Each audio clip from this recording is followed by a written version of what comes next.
Welcome to Disposable Society, where we sift through the garbage of stereotypes and discrimination about people with disabilities and pick out the treasures of advocacy, innovation, and inclusion. For those with visual disabilities, I will describe my appearance today. I'm wearing a white t-shirt, my hair is half down, half up, and a little ponytail. I've got bangs, and my hair is dark. It's not styled today, with a hot iron tool of any kind. It's just kind of big and frizzy and doing its own thing, and I like it. In the background, I've got a mannequin wearing a crochet sweater, some plants, like a fern, a vine. Well, there's a big fern and a little fern, and a spearmint plant. It's growing really well. I'm really proud of that plant. And in the corner, you can see some basil growing as well. I put it on some pizza. It was really good. And above the mannequin is a neon sign. It's the silhouette of a head. It says open inside of it. And above that is a sign made out of cardboard and disposable items that says Disposable Society.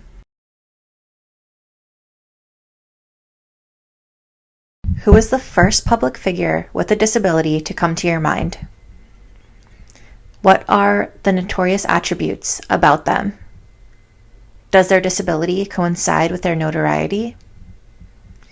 Did you find out about their disability after finding out their other skills?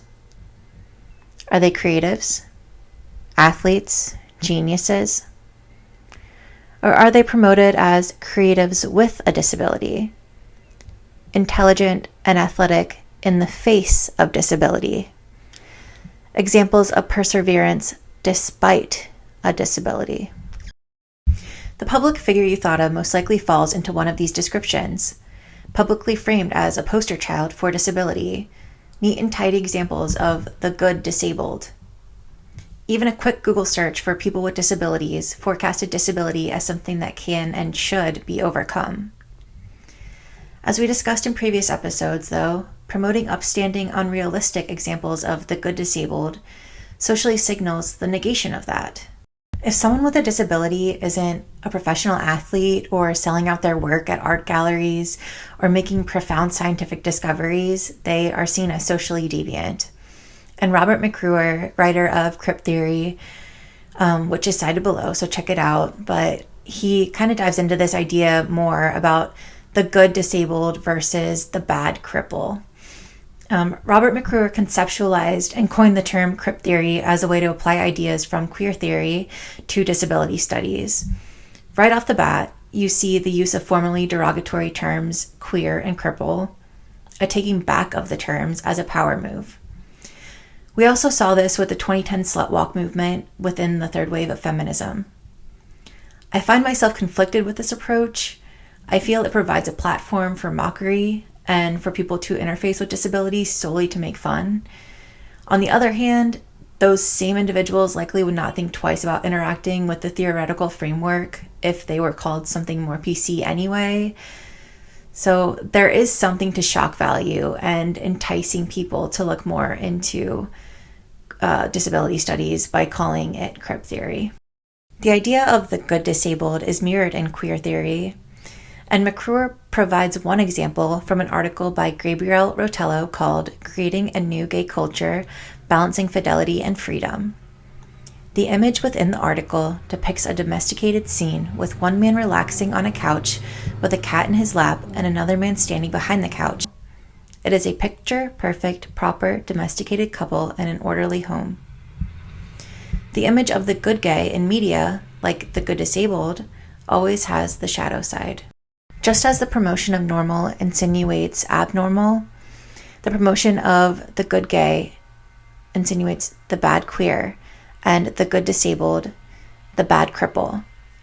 Imagery like this and idealized versions of disability through extraordinary feats and people create a cage, as if to say, this is the extent to which society will allow you to exist as gay, or this is the expectation that you should achieve as a person with a disability if you want to be recognized in society, if you want to belong, if you want to have agency and a voice that society will listen to.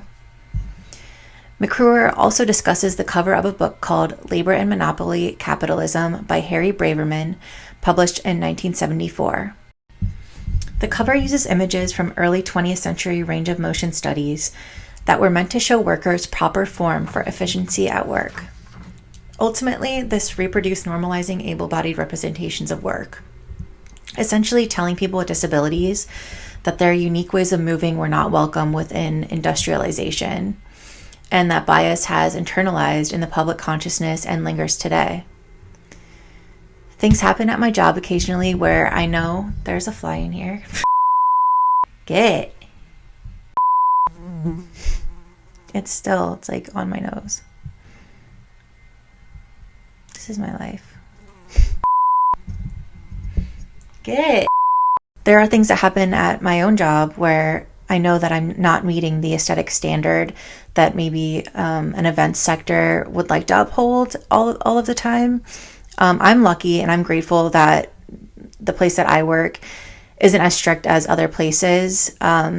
For serving dinners, a lot of places will have you serve on one side and then collect on the other, and I wouldn't be able to do that. I just literally wouldn't be able to do that. So, I'm lucky to have found a place that I fit in and that I don't feel that I'm disappointing them by not being able to meet their standards.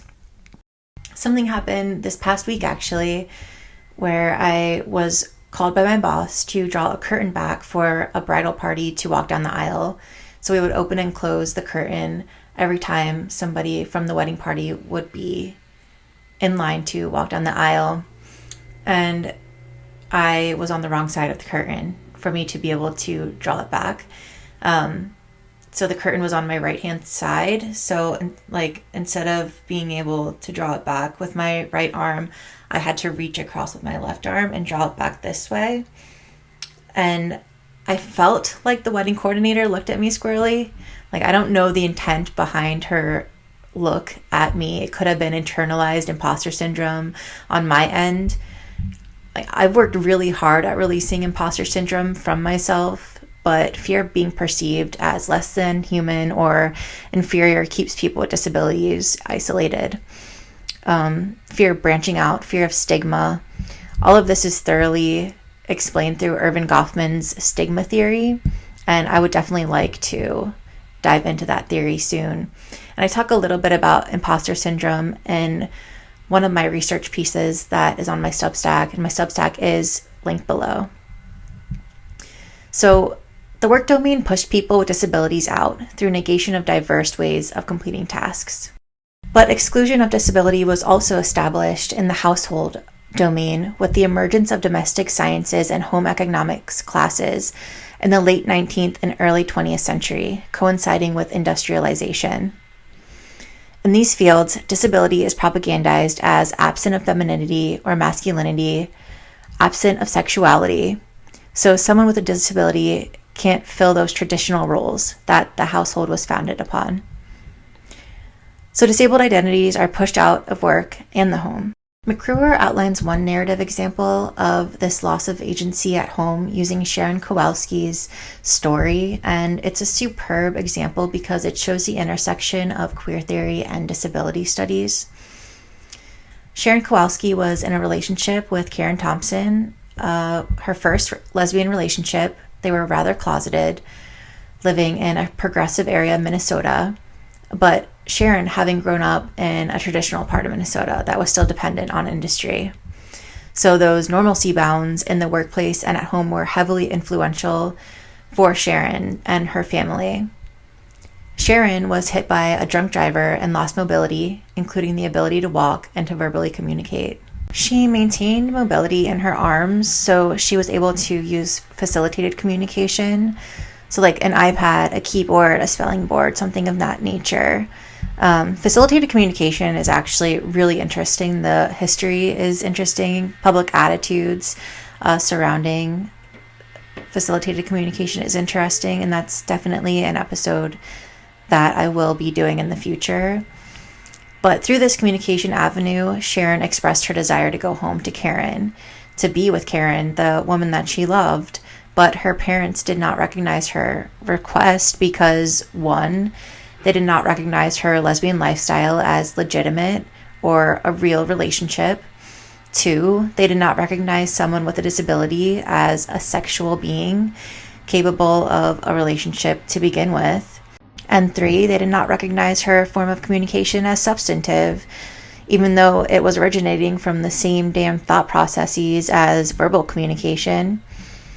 So they isolated her from the person she loved, and in this process were supported by the hospital, the church, the judicial system, and the media. But why do we so quickly invalidate these unique expressions? That's what I'd like to know.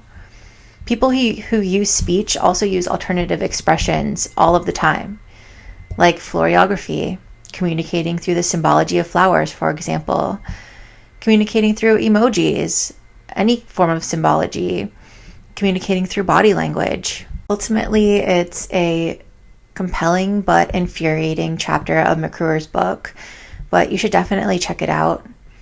I want to end on a positive note today, though, and tell you guys about some things disability advocates are doing this month. So this month is the 80th anniversary of National Disability Employment Awareness Month, and is meant to recognize disabled workers' contributions and accessibility and disability inclusion at work. This year's theme is celebrating value and talent. Easter Seals Branches and Mid-Michigan Disability Network have made public calls to action. The U.S. Department of Labor offers ideas for workplaces to participate, including training, creating displays that hang in businesses and workplaces, making a point to review policies pertaining to accessibility, featuring NDEAM on social media, and publishing articles. I even fearlessly emailed the owners of my work establishment, encouraging them to take this month as an opportunity for reviewing our policies. Carry on this advocacy yourself. Thank you for tuning in to another episode of Disposable Society. Until next week, upcycle what you can.